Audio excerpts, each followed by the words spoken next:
नमस्कार, मी Pranjali, professional psychological counsellor, प्रांजल psychology या YouTube चॅनलवर आपणा सर्वांचं स्वागत आहे. आज आपण पॅरेंटिंग ह्या विषयावर घेऊन चर्चा करणार आहोत. तुम्ही मुलांना मारता का? हा माझा पहिला प्रश्न तुम्हाला आहे. हो, तुम्ही मुलांना मारता का? कसं आहे ना, प्रत्येक आई बाबा मुलांना कधी नाही कधी मारत असतातच. ते कधी गरजेचंही असतं. परंतु तुम्ही वारंवार मुलांना मारतात का? आणि जर वारंवार मुलांवर रागवत असाल, चिडत असाल किंवा त्यांना मारत असाल, तर मुलांच्या मनात काय विचार येतात हे आज आपण बघणार आहोत. थोडं वेगळं वाटतंय ना, की आपण कधीच विचार करत नाही ना, की आपल्याला जेव्हा राग येतो तेव्हा आपण त्यांना रागवतो आणि रागात आपण त्याला बरेचदा मारतो, काही वाई बोलतो. पण मुलांचा त्यावर काय परिणाम होतो आणि मुलांच्या मनात कुठले विचार येत असतील हे आपण कधी जाणून घेण्याचा प्रयत्न केलाय का? हे आपण एका उदाहरणाच्या स्वरूपात समजून घेण्याचा प्रयत्न करणार आहोत. तर बघा, उदाहरण असं आहे की एक मुलगा आणि त्याचे बाबा हे मार्केटमध्ये गेलेले असतात आणि रोड क्रॉस करत असतात. होतं काय ना, की बाबांनी मुलांचा हात पकडलेला असतो, पण बाबा जरा स्पीडने, जलद गतीने चालायला लागतात आणि मुलाचा हात सुटतो.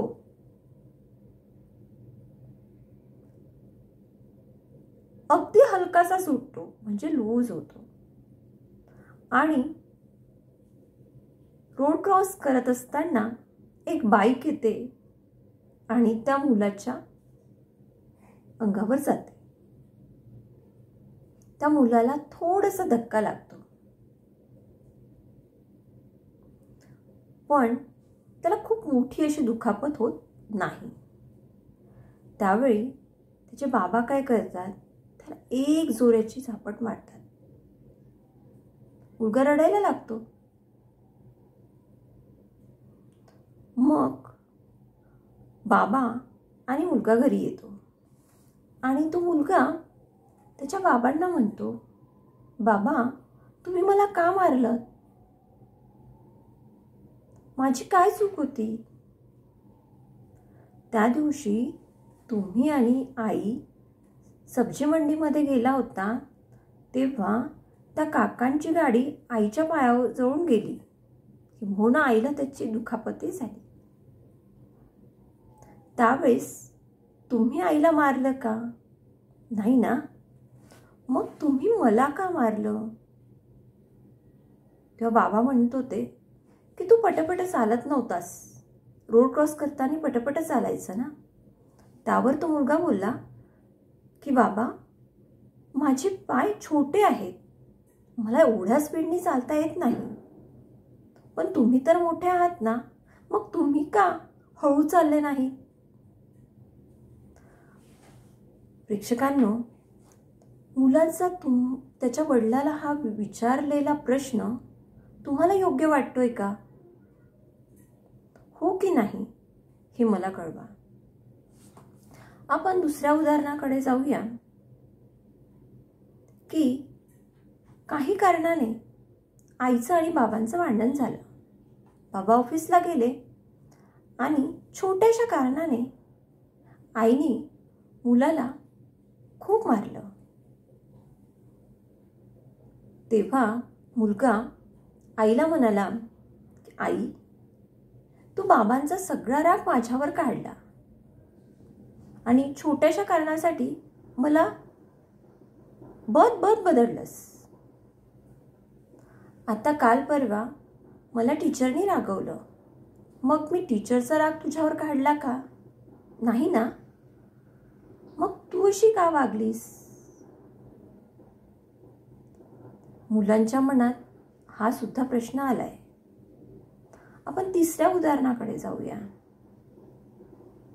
मुलाची एक्झाम होती आणि मुलगा मार्कशीट घेऊन घरी आला आणि बघतो तर काय, तर तो गणित या विषयामध्ये नापास झालेला होता. आईने बघितलं आणि मुलगा गणित या विषयामध्ये नापास झालाय हे बघून त्याच्या तेव्हाच एक कानाखाली दिली. मुलगा रडायला लागला. त्यावेळेस मुलाचा राग सुद्धा अनावर झाला. त्याला खूप वाईट वाटायला लागलं आणि तो म्हणाला, आई, बाबा, तुम्ही मला समजून का घेत नाही आहात? तुम्ही जितका तुमचा राग माझ्यावर काढता किंवा मला हे येत नाही म्हणून मला जे काय बोलता, रागवता किंवा मारता, मला गणित खरंच कठीण वाटतं. तो वेळ जर तुम्ही मला ते शिकवण्यात दिला असता तर कदाचित आजचा रिझल्ट वेगळा असता. तेव्हा प्रेक्षकांनो, मला हेच सांगायचं आहे की मुलांच्या मनात काय आहे. आपल्याला जसं वाटतं तसं आपण रिॲक्ट होतो, पण आपल्या त्या रिॲक्शनचा त्यांच्यावर काय परिणाम होतात हे आपल्याला विचार करणं गरजेचं आहे. हे उदाहरण देण्यामागचं एकच कारण आहे की आपण जर अशा चुका करत असू तर आपल्याला विचार करण्याची गरज आहे. तुर्तास मला वाटते की आपण सगळे सुज्ञ आहोत.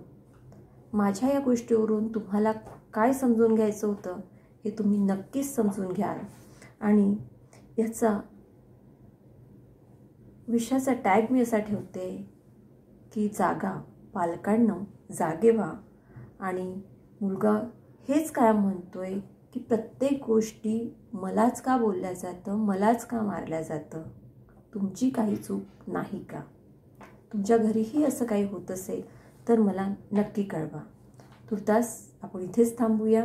प्रांजल सायकोलॉजी या चॅनलवर जर नवीन असाल तर चॅनलला सबस्क्राईब करा आणि व्हिडिओ शेअर करा. Sharing is caring. धन्यवाद.